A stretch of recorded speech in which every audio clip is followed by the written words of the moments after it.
what's the name of him? Dude was playing a little guitar way, and the back was a armadillo, dude. It was the shell of an armadillo. Yeah. Yeah, man, what's the name of that band, dude? Wait, the back of the what was? The guitar was the back of an armadillo. God dang. The shell of an armadillo, dude. They had long nails too. They were from Ecuador way. They were from Ecuador. Man, what the hell was the name of that? It'll come to me. So this is a band in El Paso? We saw them in El Paso. It was for Christmas. It was for Christmas. Man, what was the name of that band? They had a dude on a freaking flute, and they were all Indios way, but it was bad. Was it like the pan flute with all the little Yes. It was badass, dude. It was badass, and I still try to find them on YouTube. Yeah. And you can find them, but I can't find them doing that specific CD that I had. Yeah. I have that CD somewhere. Man, I can even picture the cover of it, but I don't remember what they were called. Some Pan American Panamas. It was badass, dude.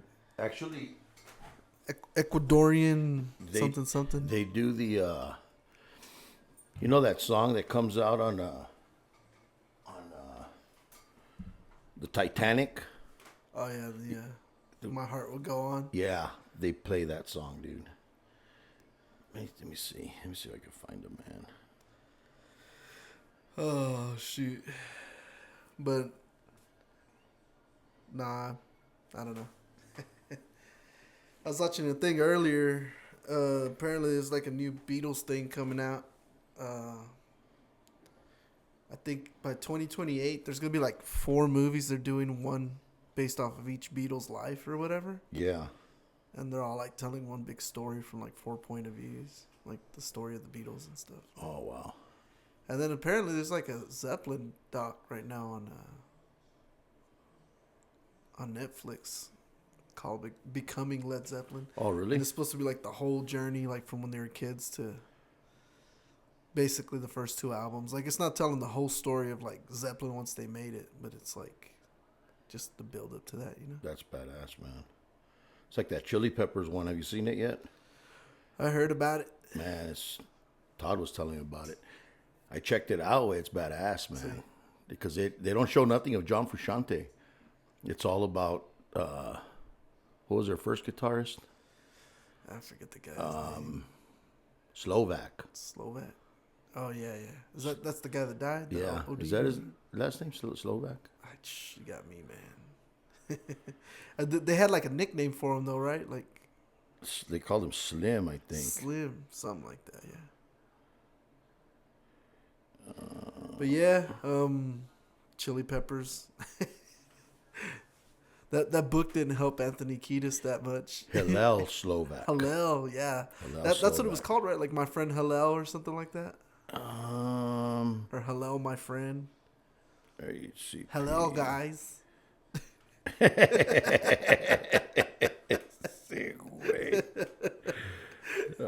Me and My Friends, maybe? I don't know. Oh, documentary title, The Rise of the Red Hot Chili Peppers, Our Brother Hillel. Yeah, you're right. Yeah, I knew it was something Hillel. Yeah. Yeah, man. Yeah, it's pretty good. But yeah, I guess Anthony Kiedis had written a book and he was a little too honest about it. Yeah. He got into all kinds of trouble. Now he can't live it down, huh? What does he talk about? He talks about like his dad and how his dad like exposed him to all kinds of stuff when he was young. But then like himself when he got famous, like doing stuff that was inappropriate with like, underage people. Yeah, I heard he what's her name? Cher way. Cher took his virginity away or some shit like that. She's like, "Are you ready, Anthony? Ready to have your mind blown?" It's sick, was Sonny around? Hey, pal, that's my lady. Oh my gosh, that's hilarious, dude. Damn, I can't believe I can't remember that band, dude. It don't matter, man. It's a badass. They're really good, man. They're really good. Well, I guess we get this bad boy started, man. All right, what's up? This is the first episode of the You Wanna Jam Bro podcast. You want a jam, bro? Podcast. Yeah. You want a jam, bro? And I want a jam. The idea is just chilling, hanging, talking to musicians, and talk about whatever, you know. It doesn't have to be like interview type thing. Yeah, it's just, yeah. You know, whatever. Shoot the shit. And then jam at the end. I don't know if Yeah. I got the jam set up that good, but if we got to, we could just throw some acoustics, make something happen, you know. You know how we do. Yes, sir. Yes, you know? sir, man. I was hoping we could rig up the keys and everything, but I really need to do all that like in a controlled environment where everything's already preset and then you just plug stuff in. But you know what? I told myself I was going to do this. We're here. And we're doing it. You said Tuesday, way, and it's here, man. You got it on the first day of your day off. Shit. Yeah. That's a nice shirt there, bro. Yeah, it's a Pink Flamingos, man. You ever watch that movie? Don't watch it. Don't watch it. What is it, porn or what? Probably is. Might as well be. It was Pink Taco. It was one of John Waters' first movies. I don't know if you've ever seen John Waters' movies, but he likes to push the envelope. I think he did like Cry Baby and oh man, he just did a lot of movies that were real like kind of edgy and stuff like that. And Pink Flamingos follows this one, I guess a drag queen named, I can't remember the name of it. It's like Destiny or something like that. I forget what the name of the drag queen was. But basically the dude goes around, just does crazy stuff. But it's got like one of the most grotesque scenes ever in a movie. Really? At the very end. And it's like, I mean, by that point you're already desensitized because the movie's so crazy. Graphic or what? It's just wild. I mean, if you ever watch a John Waters movie, like he makes good movies. Yeah. He's a good director. He knows how to like make it funny. You know what I mean? And he really captures that stuff. But it's like on this one, he was just, and he admits later that he was trying to make the most shocking and disgusting thing he could make. Wow, like Faces of Death. Remember that shit? Yeah, they got a movie about that now. They got a movie about, I guess, people trying to find the original Faces of Death tapes or whatever. I remember my dad used to have those. That was crazy, dude. I remember seeing that as a kid and just being like, oh my gosh, what the heck is this, you know? We rented that shit a couple of times and damn, dude, it literally freaks you the hell out. Yeah, because then you're like super sensitive towards like death. Like you think, man, it's right around the corner. It happens so quick and easy. Shit. Like you forget how susceptible the human body is to just the power of the brain, dude. I remember we saw Jaws one time at my cousin's house, and he lived next door. And after that, I couldn't even walk home, and it's next door, dude. You know, I thought Jaws was gonna come out of the fucking grass. You know, it's like what the hell? Land shark, it's just Sharknado and shit. You know, it was crazy, dude. But yeah, it's amazing how your brain, like, if you know, you could be sitting at home in the dark, and you know you're good, but once you see a scary movie and shit, it's like you. It messes your brain up. Hell yeah. You think something's coming after you and shit. For me, I think I was 6 when I watched The Exorcist.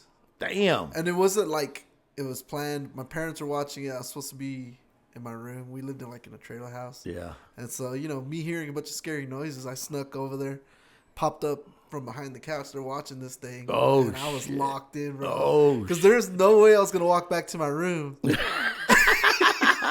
didn't want to make a peep.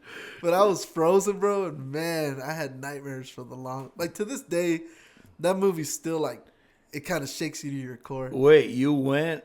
They were watching the movie and you snuck up to see it? Yeah. Oh, like the couch was away from my room, right? Yeah. Towards the TV. But you weren't watching it. They were watching it. They were watching it. Yeah, I was supposed to be asleep. Surprise. But being travieso, I popped up there and I was just like, oh shit. You know. Did they know you were back there or no? Yeah, they eventually found out, but by then damage was done. I had already seen most of the movie. The funny thing about that, right? You said it to this day, it traumatizes people. I rented it for my son and his cousin, and I thought they were gonna be scared shitless. And I guess you know how sometimes when you get scared, you get kind of nervous and you try to like talk about other things, right? So that you're not, you don't let your mind get scared. Like it doesn't bother you. Exactly, dude. And they were making fun of it, dude.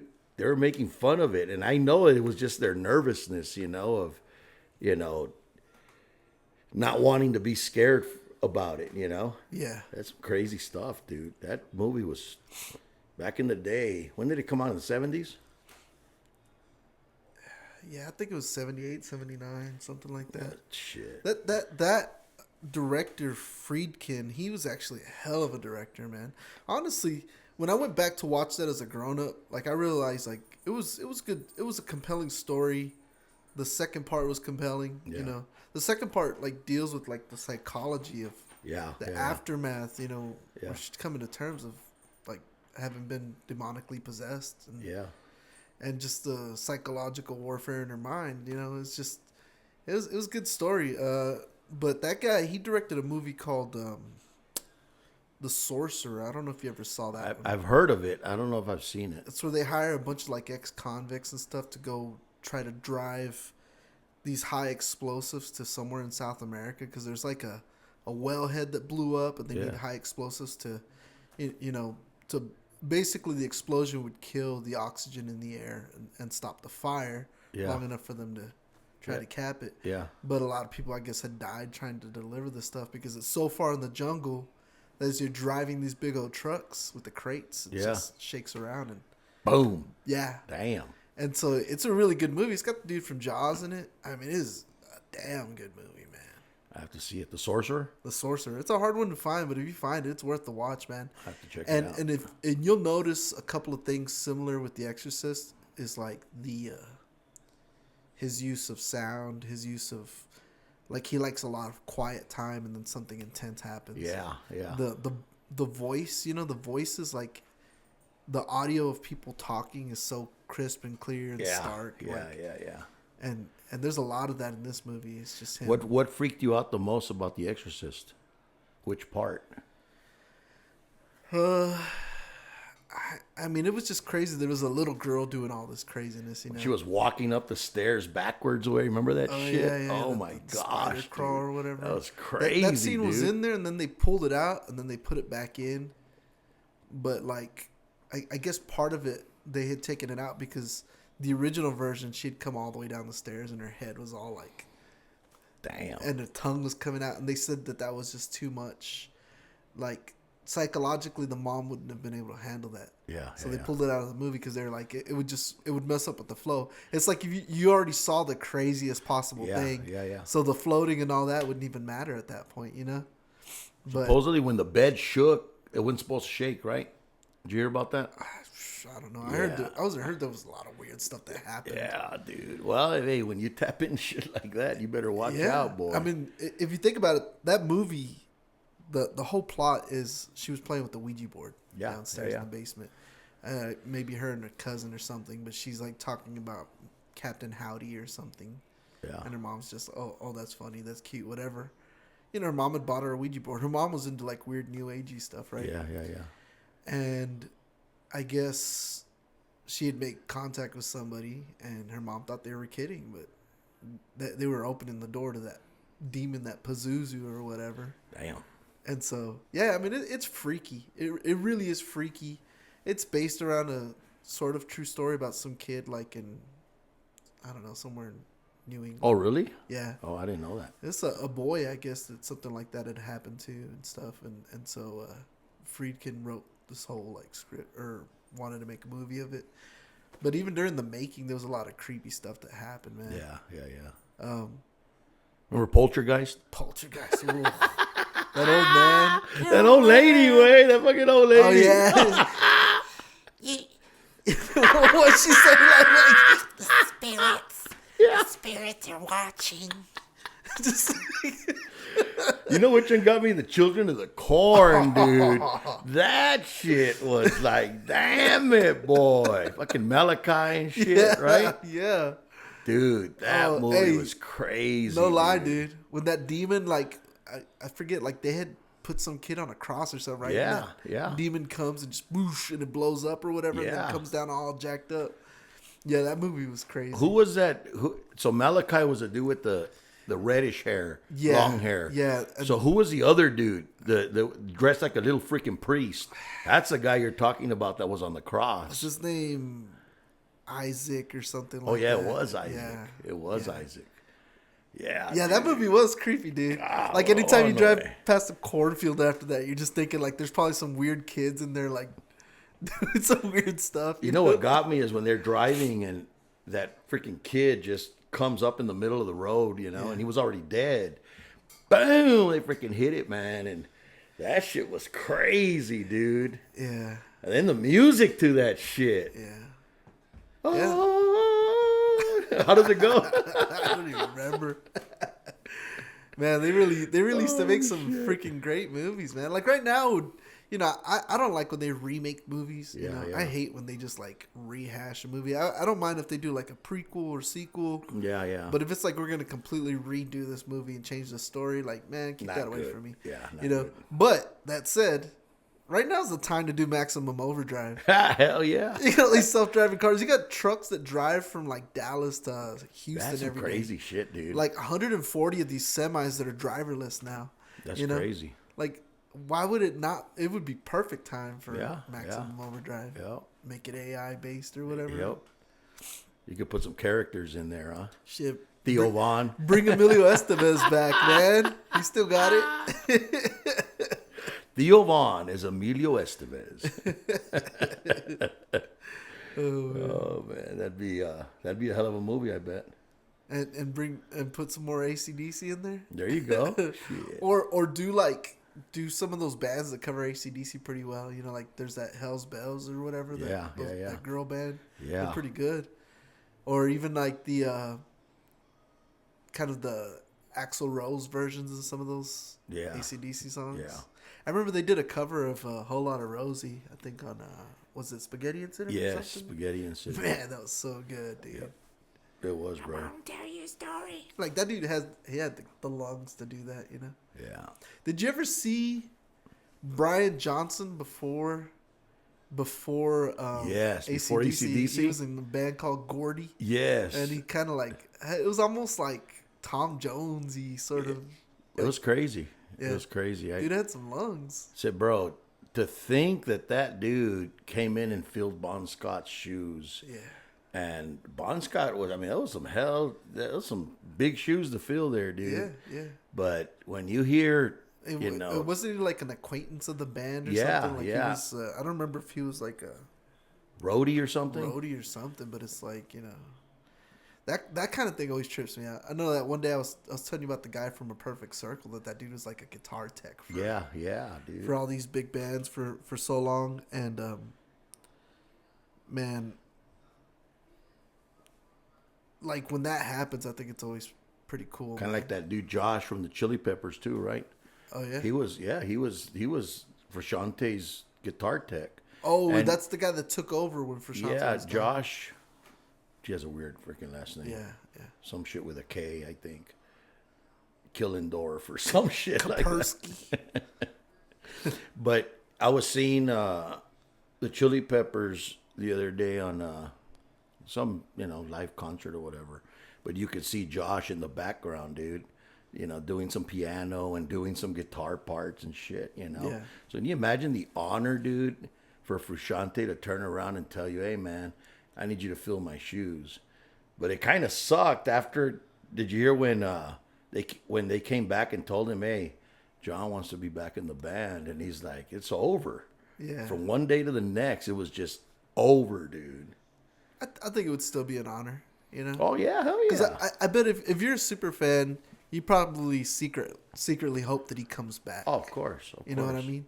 I'd And I mean, step aside if they brought in some other guy, then it'd be like a slap in the face. But it's John coming back. It's like Exactly, dude. it's like, man, you gotta step aside. I would step aside. Yeah. Well, I mean, I mean, it's not like you have a choice, right? his last name is Klinghoffer. Klinghoffer. Klinghofer. Klinghoffer. Man, that sounds like Good thing it's not King Heifer. it's like I'm not gonna say it. It sounds like we got something hanging in the toilet. You got that old Klinghoffer back there. You gotta clean that thing up, man. You got Klinghoffers all over the back of that toilet, bro. Oh shit! New term, huh? We're kidding, Josh. We're kidding, man. Yeah, but man. Well, shit, man. I was thinking the other day about how, like, man, it's been like 11 years that we've known each other now. From that dude. Epic Call thing. And I thought you came up with that freaking name, No, dude. man. Epic Call, and then it turns out to be what? Police all scrambled. That was so stupid, dude. When you told me that shit, I'm like, that had to have been Chad Sellers, right? Had to have been, dude. Right? Or was it? No, it was Chad. It was Chad's idea. Wow. But it was like the same as always. I mean, the hardest thing about making a band is coming up with the name. And that was a shitty for name. whatever name he thought Epic Call, from the word police and I thought like it was epic. You know what I mean? Yeah. Like epical. You know what I mean? Epical, like yeah, saying epic, like yeah. huge. I mean, at the end of the day, a name is a name. You make it what it is. Yeah. Red Hot Chili Peppers, perfect example of that. Yep. That's a ridiculous name. Yep. But they were a ridiculous band at the time, and then they got more serious. And then when you first hear it, you're like, "What the hell is that?" What about the you get a Wallflowers? reaction. You get a Wallflowers reaction. is a weird name. Roasted Crow. Roasted Crow is a weird name. But, I always held that you make the name. It doesn't matter what it is. It could be silly, but you make the name. Exactly, dude. Whatever it's going to be. Exactly. But, yeah, I was trying to remember how, like, that all even came about. I remember Simon calling me and wanted to jam. I think I saw it on Craigslist, dude. Yeah. He said he had been jamming with these two brothers. That was Chad and Chad his and brother-in-law. His Was it brother. brother-in-law? Yeah, it was his brother. His brother? His actual brother. Yeah, and I showed up and it was like just like super heavy, just heavy, which I don't mind, but I mean that's not what I thought about when I thought about Simon. Me and Simon, we did like more like ballady stuff before that. Simon's a great singer, bro. He is. And then I think it was second or third time we jammed is when you came around, and I don't remember if it was Simon that you got a hold of or Chad or It was Chad. it was Chad. Yeah, it was. I think he put an ad on. I'm pretty sure it was Craigslist, dude. Yeah. Pretty sure it was Craigslist, looking for a bass player, and I'm like, well, I play bass, man, and I show up with a 6-string bass. Dang. That was hilarious. Man, I found out about an app this morning, but you have to sign up and pay for it, but it's called Vamper. Yeah. And it's like Pamper with a V? Yeah, Pamper with the V. And what it is, it's supposed to be like one of those dating apps where you swipe left, swipe right if you're interested or whatever. But it's like musicians, and then they have like stuff that they've done and stuff like kind of projects they're hoping to work on. Oh, that's pretty cool. Yeah, I mean, I don't know how busy it is because I didn't want to pay $39 to find out. And then it's just your friend. If it would have said, like first week free, I might be like, I'll check it out. So you got to pay for it straight up off the bat? Yeah, but I think it's like $39 a year or something like that. But wow. I might think about it, man, because you never know. You might find somebody cool on there. I mean, just like Craigslist. Who uses Craigslist? I mean, in 2015, you still had people using it. It's Munchie over there. Oh, Munch. What's that bass player's name, bro? Skyler? That old man with the beard? Leland Skyler or some shit? Or Oh, yeah. what's his name? Is that his name? I know you're talking about that. He's like he's on everything. Famous. I think you're right. I think it is Leland Sklar or something like that. Yeah. So I saw a deal this morning where he says, if somebody asks you to jam, he says, take the gig. Doesn't matter what it is. He says, you just never know who you're going to meet, And that's the truth, dude. Like, I mean, if I would have never answered that ad and just to see what it was about, we would have never met, dude. Yeah. You know? And I remember the first time you played freaking STP, dude, like I was blown away. And see, I was the type of bass player, dude, that I wouldn't, I never got on YouTube to look at, how the song is actually played and shit like that. I would always try to play it by ear. Yeah. And it was always wrong, I mean, it's close, but not close enough, you know? But when I met you guys and I saw you play, Interstate Love Song, and that bass line is like, you can't just play anything. You got to play the bass line, dude. And you got to feel it. It's got to fit in, right? Dude, I went home and I got on YouTube and I learned that shit. I'm like, you know what? I think that was the first time, dude, that I actually learned a song the way it's supposed to go, Yeah. When I first moved to Midland, there was these older guys that I don't know how the heck I met them, dude. It's Curtis Barker, right? He was at the Pachucos. Oh, okay. He was there at the Pachucos deal that we played at, and they had a band called No Refunds. I thought that was pretty funny, But, it's like you came to see a band. Yeah, he didn't. No refunds, no bro. refunds, man. Whether you like it or not, no refunds. But they played the Eagles. They played Bread. Bread, dude. Dang, which song was it? That their famous one, I think. it's like a real lovey song. Yes. Yeah. It's like real good The song. Air I Breathe or something like Something that, right? like that. It really good song. But I remember they played Pink Floyd. Nice. And I don't remember which song it was, but no, it was the Eagles. It was the Eagles, and I was playing along. I mean, I didn't know the song, but I'm playing the bass, and they're like, it's in the key of this, and So these are guys you were playing with before I met you guys, and it was, dude. Like, I remember they told me, like, and I think that's what kind of messed with my head, right? That they were like, oh, no, because I kept apologizing to them, like, man, I know that's not the way the song goes, I mean, I've heard the song. That's not the way it goes, It was, I think, Lying Eyes was the name of the song. And I kept apologizing to them, and they were like, no, man, we actually like the way you play it better. And I'm like, bullshit, bullshit. But that told me, like, they just want a bass player, dude. They don't give a shit who it is. They don't care what he plays. Just as long as you show up with the bass, you're in, bro, And, I remember going back home and wanting to learn those songs, but then I came across that ad, and these guys were older than me, man, and I mean, 10 years ago, I was 42, so... these dudes are already in their 60s, Yeah. So it's just different, Yeah.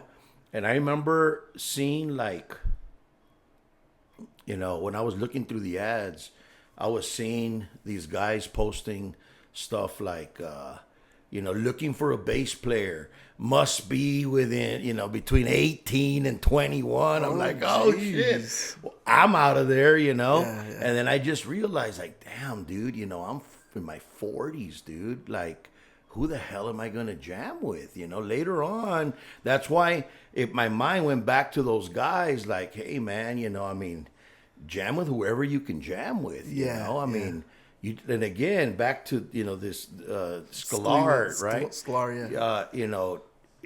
It's true what he says, man, play with whoever you can. You just never know who you're going to be sitting in with, Yeah. And then word gets around, hey, man, I jammed with this bass player, or this guitarist, and they are badass, and little by little, people come to know who you are, Yeah, your name gets around, especially in a small, I don't know if I call it a small town, but... Especially as a bass player. As a bass player, man, you got a lot of opportunities. Yeah. Man, I learned that when I lived in Austin, bro. Like, I thought I was pretty good, Yeah. Moved to Austin. I didn't think I was like some shredder or nothing, but I thought I was, I could hold my own. And man, like within a few months, I realized like there's just so much talent there. There's so many like Stevie Ray Vaughan, clones and stuff like that. These people, they're just amazing and they're really good at what they do, or like shredders, and And they were everywhere. Every time you went to a guitar store, they were just sitting in there killing it. Wow. And next level, you'd hear some guy just tearing it up on some like Eric Johnson stuff like it's nothing. And I'm just sitting there like, and you know when you go to the guitar store, you can't think of nothing to play. So you start playing like Enter Sandman. Yeah, exactly. Like, and most people, that's what they play, right? Yeah, yeah. You know? But this guy's over here, doing all this Eric Johnson stuff, But over time, I realized, like, if you're a drummer or a bassist in that town, that's where you really, like, you had gigs. Like, I knew a professional drummer there. That this guy worked almost full-time as a drummer. Wow. And then when he wasn't drumming, he worked at that music lab where, they would rent out space to jam and stuff like that. Cool. But that guy jammed with us for free a couple of times. Most of the time, you had to pay. Damn. And this guy would have like 3 or 4 bands he played with every single week. And Austin's the type of place where you got gigs almost every night. Exactly. And so this guy supported himself playing drums. Wow, man. I mean, was he the best drummer? Nah, I've heard better drummers, but he was a pretty good drummer. And as long as you're reliable, dude. Yeah. As long as you're reliable. I saw, came back from New Mexico, and we went to Santa Fe, and I stopped into this guitar store called the Candyman. Pretty cool. I actually have a shirt that for a while there I'm like, where the hell did I get this shirt from, dude? And it's called Candyman Guitars, I think, or something like that. And then, I dropped off my wife and my mother-in-law, to go shopping somewhere. And I look up, it was 4th of July, so I didn't know if people were going to be open. And so I look up guitar stores, and this damn thing's 2.1 miles away, So I'm like, I didn't know which guitar store it was. I just knew it said 2.1 miles.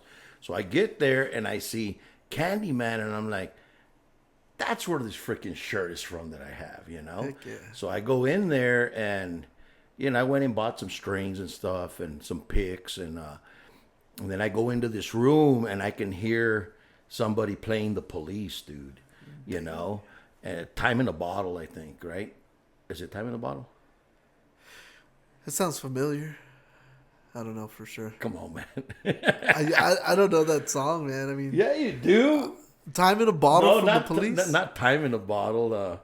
Message in a Bottle. Message in a Bottle. I was like, dude, I've never heard that one, man. Is this a B-side? Bro, like, I was questioning, am I a fan? Edit that shit. Yeah, Message in a Bottle, dude. And, I walked in there and I could hear somebody. I mean, I couldn't see the person playing it.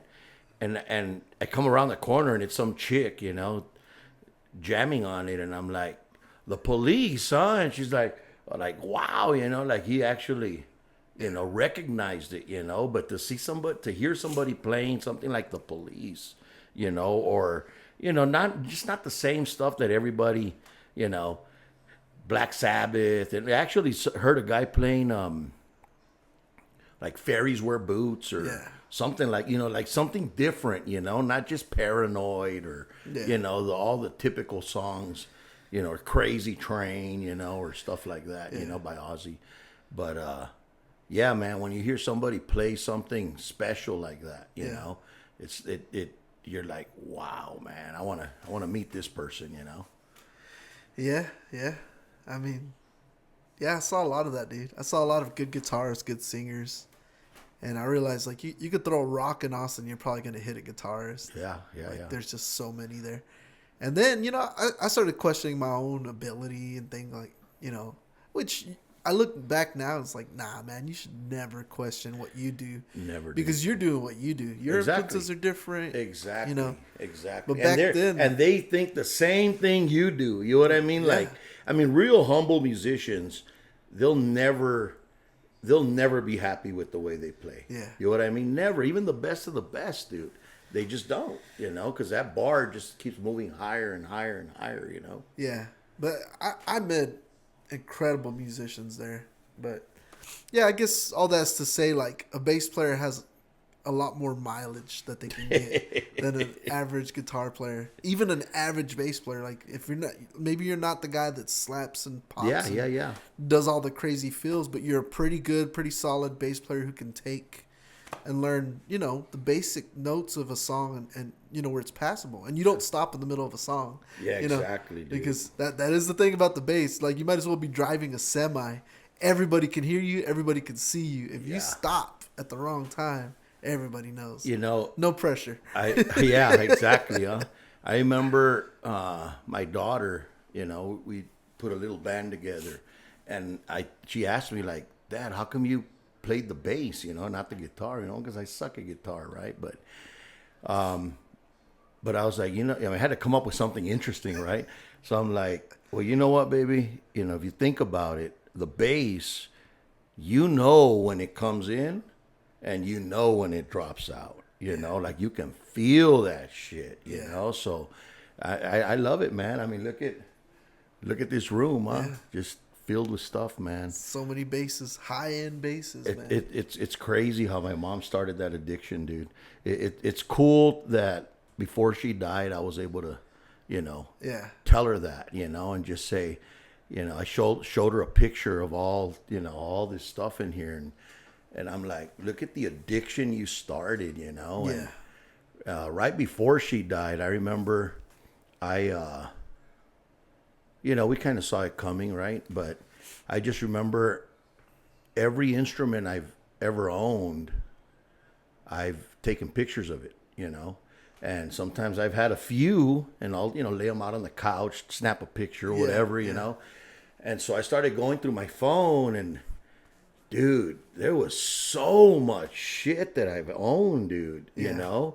Like, it's crazy to think. So you were taking pictures all the way back then, too. Oh, yeah, dude. And you know, to you know, for my mom to see that, and I told her, look, man, you know, that one bass you bought me, you know, I mean, it took her, you know, I'm sure months, right? Not years, but months, you know, put it on layaway at Danny's Music Box in El Paso, you know. And my sister, you know, after my mom passed, I remember my sister was like, man, I still remember going to this, you know, to the Danny's Music Box and making a payment towards your bass, you know. And now it's crazy, dude. Like, I see everything that you know, that and it's all on trades, right? You know, You take any trades, bro. Yeah. You know, it's crazy, man. It's crazy. It's like everywhere I go now, you know, if I go out of town or whatever, I come back with a new instrument, you know, which is crazy. Yeah, It's it's like just crazy. Joe Bonamassa Safaris over here. It is, bro. It is, right? It is. Man. Honestly, dude, if I wasn't a guitar player, I would be a bass player 100% because it's just such a cool instrument. And to me, basses, like the way they make basses on average, they're always more interesting looking, man.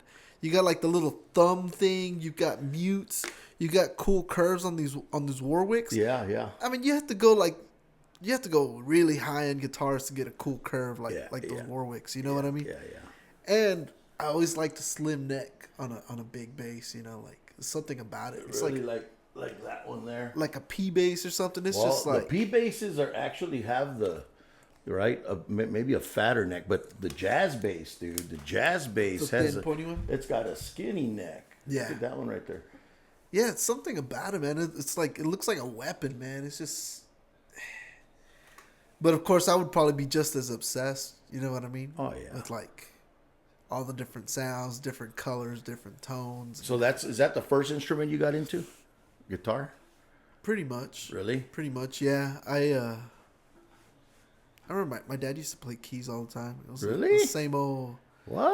The same old, like, you know, 2 notes apart. Yeah, It's just yeah. little. You know, Hey, it's man. like. Una mexicanada. It's You know all what I good. mean? It's all good. Shit. But it's for all years, good. that was like, he would always buy new keyboards. My mom would let him buy keyboards.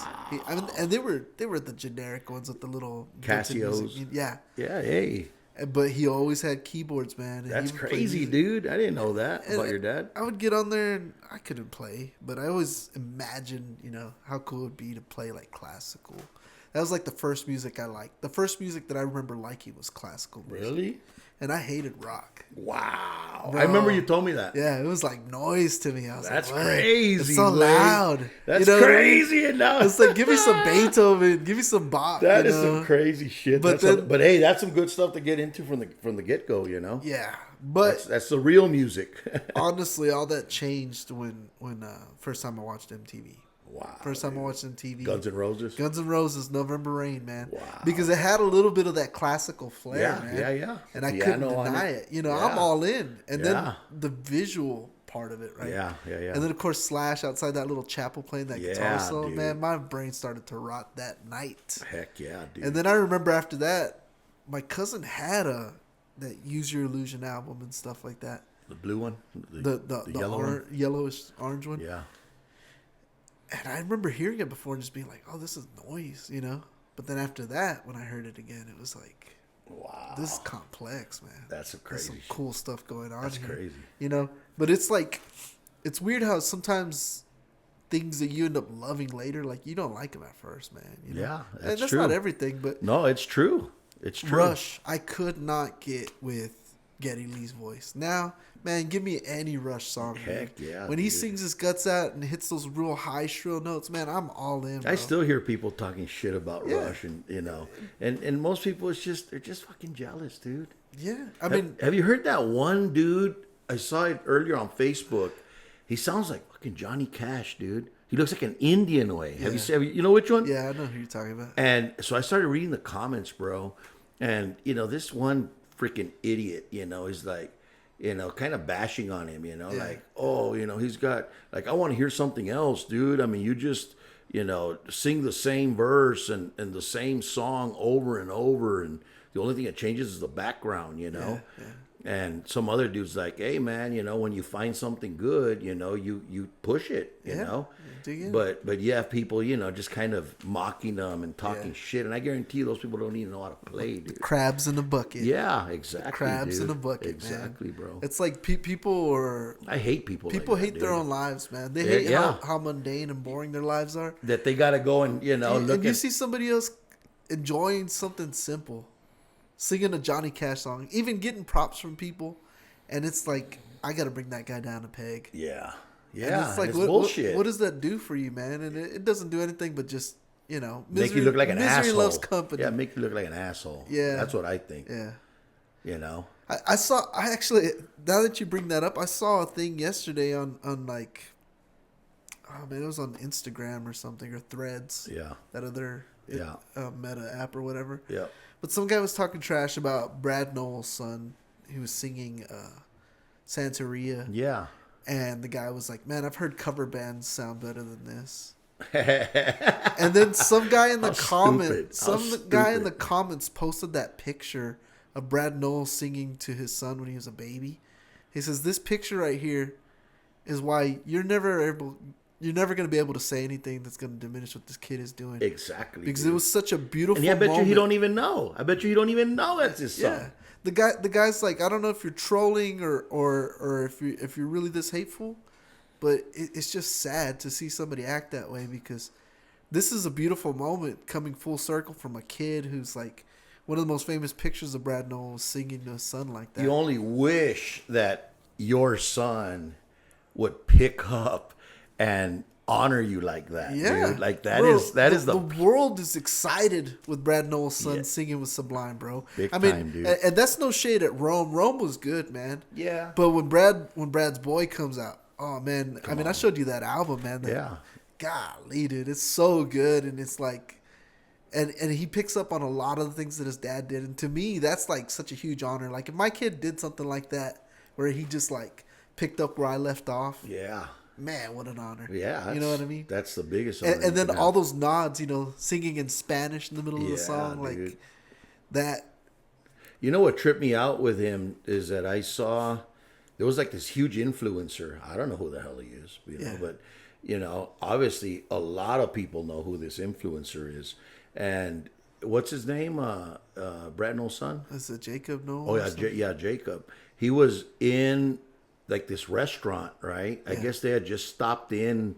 Maybe they were passing through or Like some a Waffle shit. House or something. Yeah, some shit like that. And it was like, I think it was like really early in the morning, like 2-3 in the morning or some shit like that. I could be wrong, but Jacob Knowles is like starstruck by this freaking YouTuber, dude.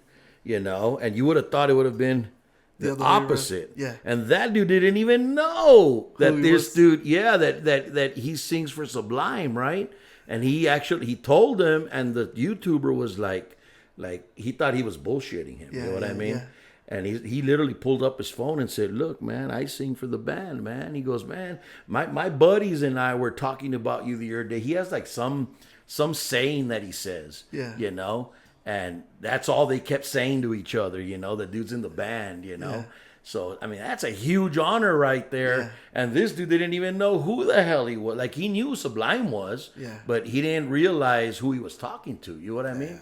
But that's pretty cool that he's very, you know, down to earth like that. Yeah. You know what I mean? Yeah. He's not like, oh, look, man, you know. It wasn't like those spoiled, you know, celeb kids. You know who my dad is? Exactly. You know my dad.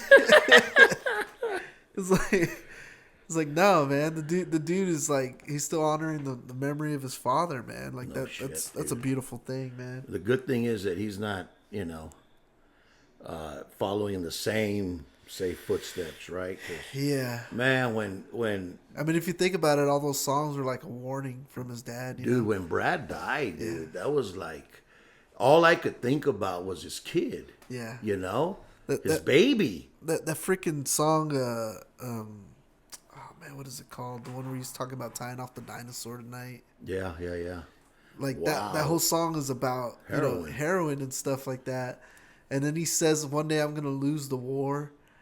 Lying in my plastic bed, thinking how things were so cool to me.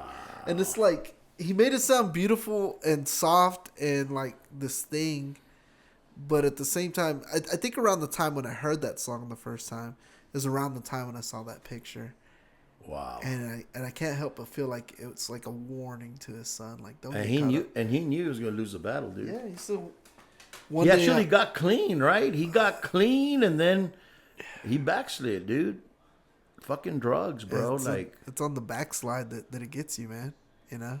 Mac Miller, dude. Like, when that dude died, I couldn't fucking believe that. Have you seen the videos on YouTube? There's a video where this kid like used AI to put himself into like all these situations with celebrities. Yeah. Where he basically stops them from killing themselves or from Oh, getting killed. shit. No, I haven't And seen there's that. one where he goes and he stops Mac Miller and he says like Wow. and that then gives he me chills, bro. and he stops Kobe from getting on the chopper. He stops, you know, like Wow. it's like it's heavy, dude. He stops that was that XXX Tentacion Yeah, from getting in yeah. the car or whatever, like.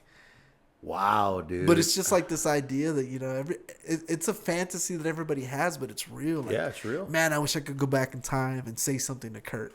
You know? Yeah. But in reality, bro, when somebody gets to that point, when they're, and I've heard this, you know, that when somebody's like ready to take that last step, they're no longer cried out for help. You know? What I mean? No. Once you get to that point, it's done. You're not going to tell nobody anything. And I don't know It's just that gonna I don't know happen. that you could talk them out of it. It's just going to happen, bro. You're not going to know. Yeah. You know what I mean? The next thing you know is, hey, man, so-and-so killed himself. You know, it's like, damn. That Robin Williams thing was crazy. Oh, dude. But the crazier thing about the Robin Williams thing, I mean, He took his life. that ate me up because he's such a nice guy and he was such a like you could tell he just liked bringing joy to people. But like all he ever did. every comedian, he's hurting. Is the saddest person in the Yeah, room. and but the crazy thing is, before that, man, he had made a movie with Bobcat Goldthwait. You remember the guy from Police Academy with the weird voice? Yeah. Well, this guy would make a bunch of like weird. You know, we were talking about John Waters earlier. Yeah. This guy would make like weird movies too, you know, that were kind of like pushing the envelope. But he made this movie called Father of the Year or something like that. Yeah. And this movie is nuts. It is nuts. It's Robin Williams, and he has a son, and his son, everybody hates his son. His son is like a jerk in school, bully, just everybody hated this guy, man. That's got to be tough for a dad, huh? And yeah, and then he hated him too. They hated each other. Wow. Father and son would fight all the time. And then Robin Williams is like, he's a writer who fails. Yeah. Nobody likes to read his stuff. His son ends up accidentally taking his own life. His son's doing that, you know, the in excess thing, the autoerotic asphyxiation or whatever. Damn. And he dies basically doing the deed while he's choking himself. Wow. And so this guy, I mean, Robin Williams walks in, finds his son dead, and like panics and stuff like that. And then he, obviously his son is in an embarrassing place, so he like covers him up. And then he's just like, he cannot deal with this idea that the world's gonna know that that's how his son went out. And like they had fought and everything before that. So instead of letting that happen, he dresses him up, then calls the cops, and then he writes a suicide note. Wow. Where he like, what's the name of the movie? Father of the Year. I need to see that. And he goes out of his way to like basically almost ask for forgiveness, sort of thing. And what's crazy is, when everybody hears about it in school, they're just like, man, that's crazy. But that guy was a jerk or whatever. He was saving face for his son. Yeah, but when they start reading the suicide note, then they're like, man, we didn't understand him. Like, this guy was complex and stuff. But the kid didn't write the dang suicide note. But Robin Williams' character couldn't deal with his son, But here's where it takes a dark turn is people start latching onto every word that kid says. So then Robin Williams pretends that he found a journal, his son's journal. And so he keeps writing, and that's why stuff. People and like everybody loves the writing because they think it's his son that used to be a jerk, and all of a sudden he's got this different story arc. But then he starts getting jealous. Oh my God, of his own shit, of his own stuff that he's writing for his son, dude. Leave it to Robin Williams to come up with, it was Bobcat, but that's crazy. But shit, the fact dude. that the guy had hung himself, in the movie, and then like Robin Williams dies shortly after that in the same way. Not doing that, but it's a crazy freaking movie, dude. But that's crazy the way he took himself But out. it like starts out with sort of a wholesome premise and ends up like, that's the thing about Bobcat is I think he likes to like kind of. Bobcat's a writer? Yeah. He likes to kind of pull this idea of just how corrupt humans are, you know, in our hearts. Yeah. That he wanted to really like explore that idea of Robin Williams being jealous of the son that died. But of himself. Of himself, really. Himself. But that he wasn't getting the credit himself, like. That's crazy, dude. That is crazy, man. That is a trippy storyline there. Yeah, yeah. But yeah, man. I mean, I think you feel like would you go back in time and be able to stop Robin Williams? I mean, obviously not, because he doesn't know who I am. It's like, yeah, know. But it's like, man, there's something about being in that kind of pain, man. Yeah. And I wonder if it's pain or the opposite. I remember Ravi Zacharias. He had done this message one time where he talks about the meaninglessness of pleasure. Yeah. And how when you get there, when you get to the top and you find nothing, you've got all the accolades, you've gained everything, you made all the money, you're famous, everybody loves you, and then you're still empty. Yeah. That somehow that is more devastating than the guy who's still dreaming about the top. Think about what. I know it wasn't his song, but Kurt Cobain sang that Plateau. Yeah. And he sings that there's nothing at the top but a bucket and a mop and an illustrated book about birds. It's like, that was the Meat Puppets. Yeah. But it's a profound idea. Is you get to the top of that plateau, you climbed your way up, you find yourself up there. And you think you're gonna be happy. You know? And I think there's a deep message there about the idea of happiness being a journey and not a destination. Yeah, that's true, bro. Like, happiness is a byproduct. It's not if you shoot for it, you're never going to find it. Yep. Because it's one of those things where, like, you tell yourself you want this base, you work your way towards it. By the time you get to it and you get it, you've already got your mind on something else. Exactly, dude. Or you say, if I get to this point in my playing where I can achieve this, by the time you got there, you worked so hard, you've already moved your goalpost. Yeah, your mind's already somewhere else. And so you're not going to be happy getting. You don't get that thing. satisfaction. Yeah, you don't get it. But if you just do your thing, you live right, you do your thing. You're not screwing people over. Yeah, happiness just kind of finds you, man, and it's always simple. Yep, that's true. My buddy Andy was talking about going to Guatemala every year. He goes to Guatemala to do mission work. Yeah. And these people don't have phones. They don't have electricity. They don't even have indoor plumbing. It's just like, And he says they're happy. Some of the happiest people he's ever known. Yeah, because they don't worry about all the stuff we worrying about likes on our post. That's so stupid. We're worrying about. I don't give a shit if people like my shit or not. We're worrying about how we look. you know what's really crazy about social media is everything you post on social media is not real. Yeah. And I say that I rarely post stuff, but if I did, it wouldn't be real. Because you're setting up the pose, you're setting up how you want it to look, the angle, you're writing the thing you want to write and then rewriting it. So all people know is this presentation that you're putting out. Exactly. And it's not authentic. really, it's not authentic. And it's like, and then you feel upset about them not liking your inauthentic thing that you did. Exactly, dude. And that's a weird sickness. It's like, man, I just pretended to be somebody that I'm not, and people aren't liking it. Yeah. And it's like, that's kind of weird, man. It's kind of crazy. You know what trips you out about cell phones, dude? I remember this when I worked at this company.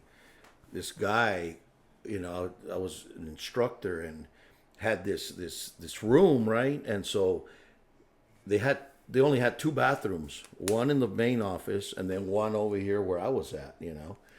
And so he went into the bathroom back here. It was, you know, it was a big old room, dude. So he goes back there, you know, and I'm not paying attention to him, you know. I'm doing what I'm doing, and then and there was nobody there, you know. It was just me. I was working on a presentation or something, and he comes out and he walks out, goes to the other main office, and then he comes back in, and I'm like, "Hey, what's up, Jerry?" And he goes, "Oh man, I forgot my phone." Yet he had a phone in his hand, and I go, "Bro, are you going crazy, man? You got your phone in your hand." He goes, "Oh, my other phone." And I said, "What the hell?" You know, because we all had 2 phones, right? You have your personal phone and you have the work phone that they give you, right? And so he goes to the bathroom, gets the phone, right? And I can imagine what he's doing in the bathroom, right? And he's probably taking his shit, right? But sorry, Jerry. Dropping the deuce. Yeah, but anyway, he comes back, and then I tell him, "Hey, Jerry, come here, man." I go, "Can you imagine if you could talk to your 10-year-old self and tell yourself, you know, because we only had the dial-up phones, right? You know, with the cable connected to the wall and shit, you know, and you tell yourself, hey, man, when you get older, you're going to have a phone that fits in your hand, and you're going to be able to talk to people on the other side of the world in real time, you know?" Yeah. And then, you know, and then for some odd reason, you're not going to have one of these damn things. You're going to have 2 of them. It's like, what the hell for? What do you need 2 for? Like, just one of them blows your mind. You know what I mean? Just the thought of having one that can do that shit. Like a flying car, right? Yeah. All of a sudden, you have 2 flying cars. What the hell for? You already got one that flies. Same shit with your phone, dude. You know, like the other day that we went and bought a car for my wife, you know, this dude, you know, he sells cars, had 3 cell phones, dude. I said, "Oh my gosh, dude! Like, you gotta be." Did he have like me. holsters on his belt? It was crazy, dude. I'm like, no. I go, damn. And one rings, and the other one would ring, then the other one would ring. I'm like, damn, dude, you got a busy life, homie. That's crazy, huh? It's like it's one of those like weird things where like you used to have a phone that was attached to the wall that had wires on there. Yeah. But you weren't really stuck to it. I mean, you might come home and wait for a phone call for an hour or 2. Maybe. But for the most part, you're going to go out there and see the world and then come Yeah. home and hopefully somebody will catch you. Yeah. Or you'll have an answering machine. But now we got all these wireless phones and you're tethered to it. No shit. You can't go Isn't that crazy? nowhere without That's- that phone touching your body somewhere. Can you imagine the person that made that and the people, right, that with the cables and shit, like, oh, we're going to go out of business. It's like, no, you're not. Bro. Yeah, You're they're not. never 'cause gonna that's- put this thing They're down. never going to put that shit down. You know, there was a dude that did an experiment, and he went out and, you know, took pictures of people.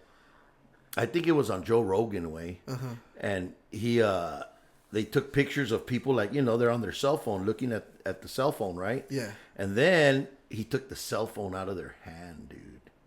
You know what I mean? Like, photoshopped it out of their hand. And all it is people looking at their hand, dude. You know what I mean?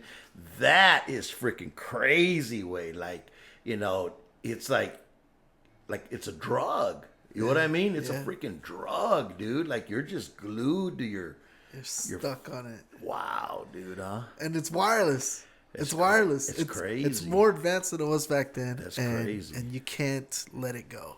Like, Wow. The old times, right? I mean, that's where it was at, bro. I remember I was talking to somebody. I was talking to Todd and his wife, Yeah, and I was talking about La Misa. yeah, Because I met them up at the Buffalo Nickel. yeah. you They know? told me. They told me you went. Yeah, and so his wife is telling me, like, did y'all still have the brick roads, like the roads that are all bricks and stuff like? You know, she thought that was cool, and I was like, yeah. It was like downtown. That used to be the drag in the like late '80s, early '90s. In La Misa? Yeah, you would go around the courthouse. Guys would drive on one side, and girls would drive on the other side, right? What? And so when you hit a stoplight, you roll down your windows and you talk to them. You talk to whichever girl's on that side. What the And hell? then if you get her phone number, you go home and wait for the phone call. Wow. You know, or she would, you know. Wow. And so that's back when you would memorize everybody's phone numbers. Unless she gave you the fake number. That would That's suck, what they man. do now, right? Yeah. But it's like, and you'd only go for an hour or two, go home, and maybe you talk to a girl, and then it's just like, oh, okay, so what are you doing Saturday night? Yeah. You know, then, okay, you hang up. You hang up. I was about You to hang say up. the same shit. No, you hang up. You hang up for fucking 2 hours. Eventually, the drag turned into G-Bo's and Sonic over there. Yeah. You know, it's pretty much the same thing, just, you know. You think people still do that over there? You have to. Really? It's a small town thing, man. It's like those traditions, they never die, man. That's good. You know, just like I'm sure that they still have these big old. I know they have like those big old like what do you call it? Jamaikas. Yeah, You know, yeah. the Catholic Church will put on those big old Jamaikas. Those things are always. I'm sure they still get slammed. Wow. And then they would have the like chicken fried steak festival. You know, like they'd have these big old things in the park, and those things are like, I'm sure to this day those things still get packed. There's probably people that come in from out of town that were from La Misa just to go to those things. Wow, that's pretty cool. It's a small town thing that Did you ever go swimming in that swimming pool from Party Hardy?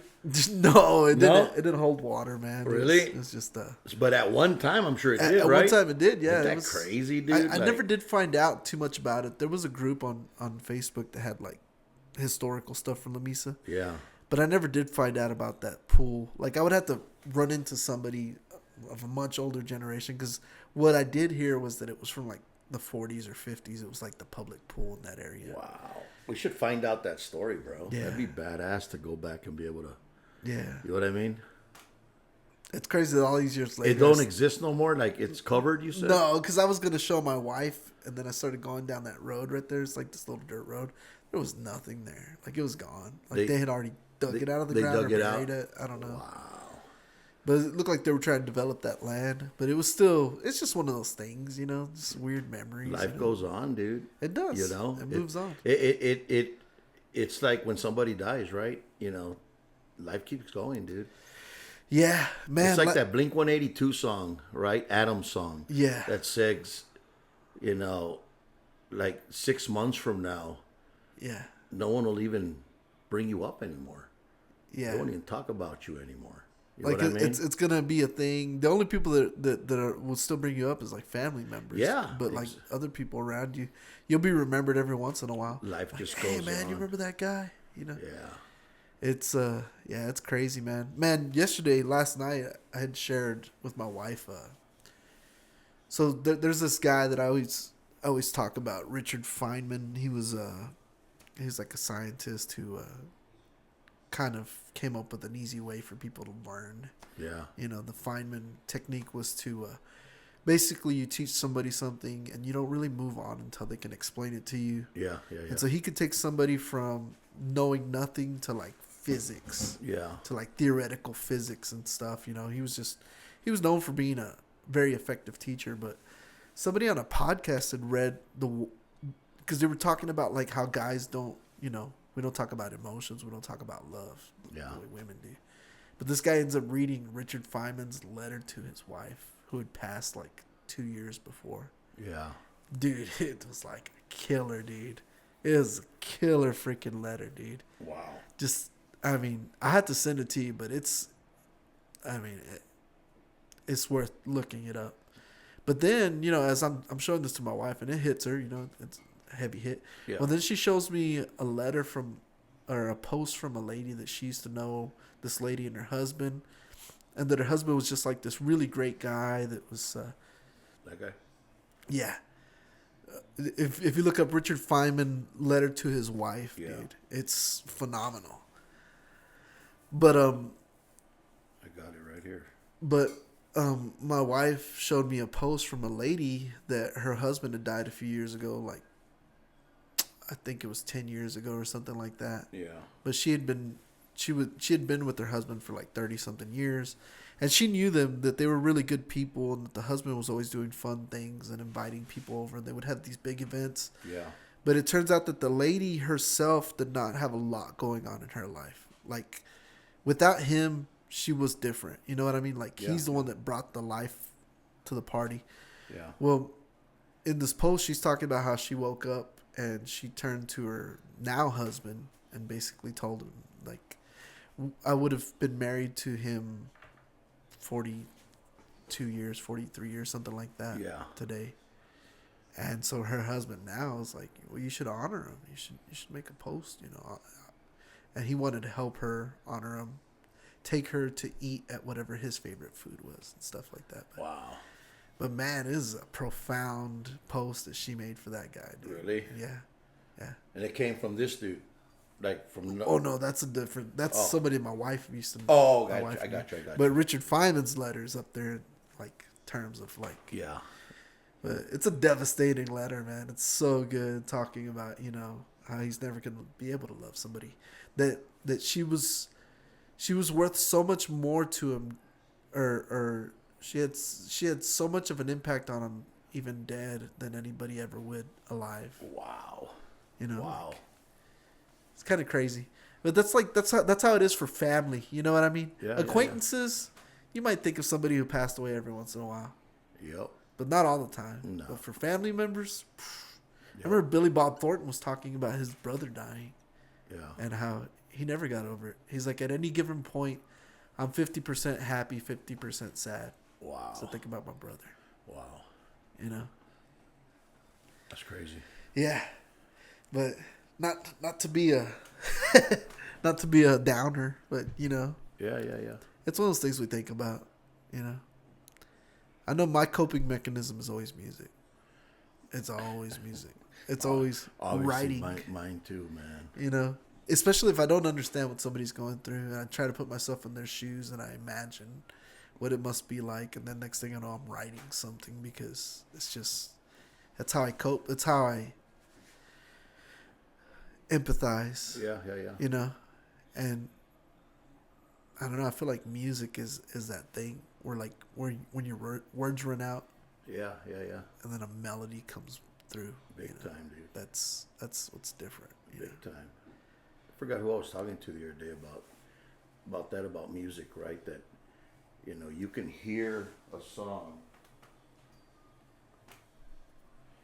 You can hear a song, and it can just bring back a memory, dude. You Yeah. know, like you can relive it, really. You know what I mean? Yeah. Like it's crazy. I don't know if anything else that can do that. You know what I mean? Yeah. I mean, it's all music. I mean, imagine a movie with no music, dude. And I think, I mean, Tom Hanks did that, right? With what's that movie where he's out in the beach? Oh, Castaway. Yeah, Castaway. You know, there was nothing in that movie, dude. That's crazy, huh? Yeah. Like he literally talked to a ball, dude. To, you know. Yeah. But yeah, music will like you can remember certain things, you know, of your life, you know. I remember the song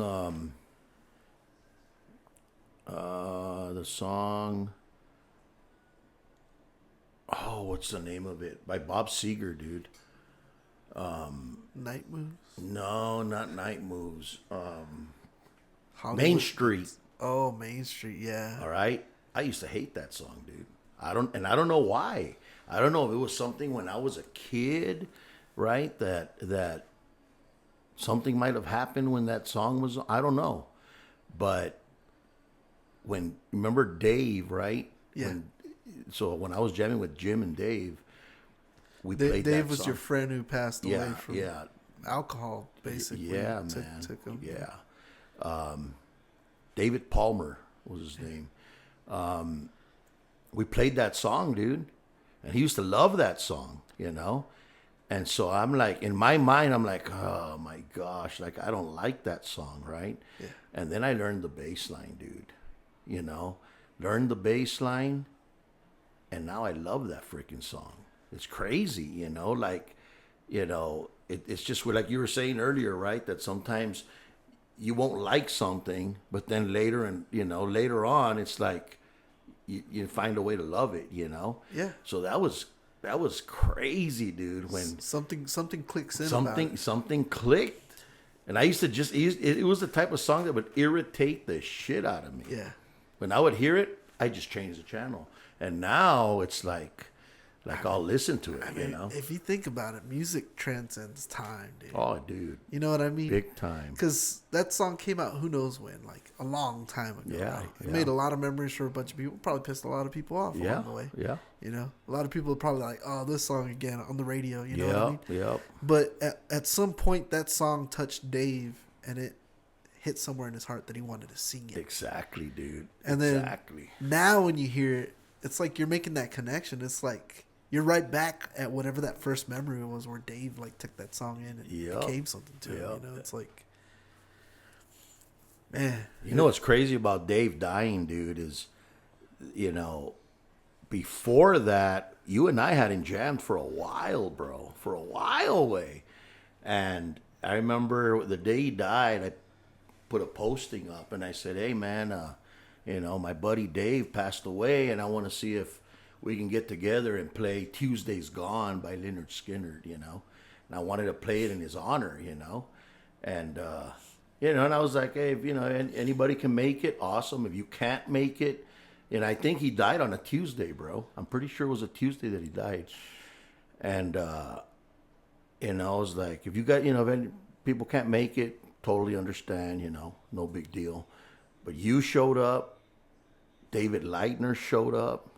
I don't know who else came. But, dude, like, ever since that day, we've been jamming since then. That's pretty crazy, dude. That is pretty crazy, man. Got through a lot of phases, but Yeah. I remember when Epico broke up, you know, and we have pictures. I was still I have a recording somewhere. You need to dig that shit up. But you know, I remember I was trying to get you to jam, and you were like, man, that's what I can't stand about, you know, getting in a band. And like you were pissed off, dude, you know, like you were bummed, you know.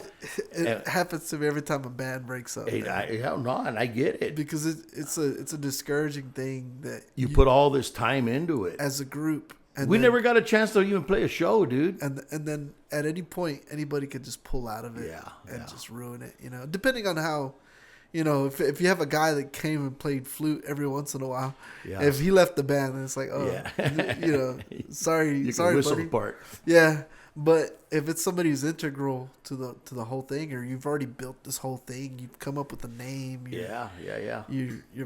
You're taking pictures together. You're fixing to do this. That was the doom. and then it's gone. It's just like, but I had no part in that like breakup. You know? What I mean? Yeah. And it's like, you know what it feels like is when Like water going through your hands, bro. when somebody breaks up, or maybe when a family breaks up. Maybe not that. Maybe I'm being over dramatic, but to try to drive the point home. Yeah. The kids, everything changes for the kids. Yeah. They had no choice in it. Yep. But these other two people, Yeah. they tore it apart. Yeah. And now it's like, Created the destiny. yeah, and so all the energy you put into it. I mean, recently in our situation, you know, Yeah. there's so much energy, so much stuff that's never gonna see the light of day. But yeah, it's a hurtful thing, man. And it's not like it's directed at anybody. No, or meant to make but anybody feel guilty. But it's like, it's a real emotion, man. Heck When yeah. a band breaks up, it depends. I mean, if everybody hated each other, it probably doesn't matter. Yeah. I remember I had to explain it to my daughter because she went to go see us one time.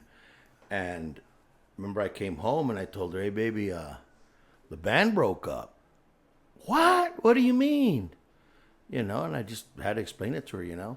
And then I remember I told her, I said, see, that's why we need to make a band. I said, because look, you know, to try to get 3 or 4 people on the same page, same day, same time to show up, drop everything they're doing with their family, whatever, and have them show up to come and play music.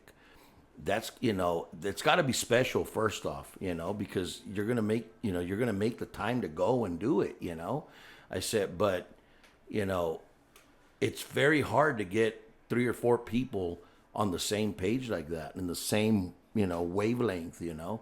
And I remember telling her, like, you know, that's why we need to make a band, you know.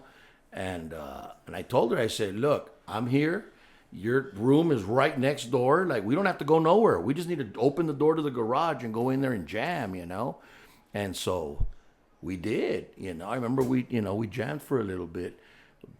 Best days ever, right? You know, I mean, I love that, man. I mean, I still have a picture where, you know, I don't know who took the picture. Oh, I think we were videoing. And I there was a picture where it's me and my daughter in front of me, and she's on the bass and I'm on the guitar, and I took a little, you know, a picture of that little moment, you know. Yeah. And I still see it, you know. I have it on my timeline and stuff, and it's like where did the time go, you know? She was freaking 16 years old, dude. Yeah. Now she's 26, 10 years, you know, 10 just years, like man. that, you know. I mean, time goes so fast, bro. Yeah. Time goes so fast. That's why it goes back to, you know, any moment you get to jam, take it. Take it, yeah. Take it, because, you know, later, I mean, you're going to regret the things you didn't do more than the things you did do. You know what I mean? Yeah. And so, yeah, man. Damn. Well, What are we at? I'm not even sure, man, but I guess this is the point where I ask the question, you want to jam, bro? Heck yeah, I want to jam. I'm going to crank up this other mic, and let me pause it for a second, and we'll come back and hit it. Go for it.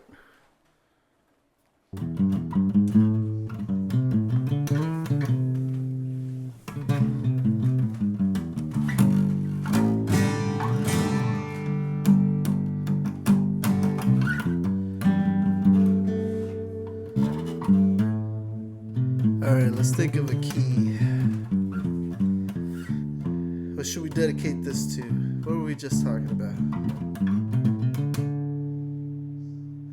It's like the end of things, right? Yeah, well, the beginning of this.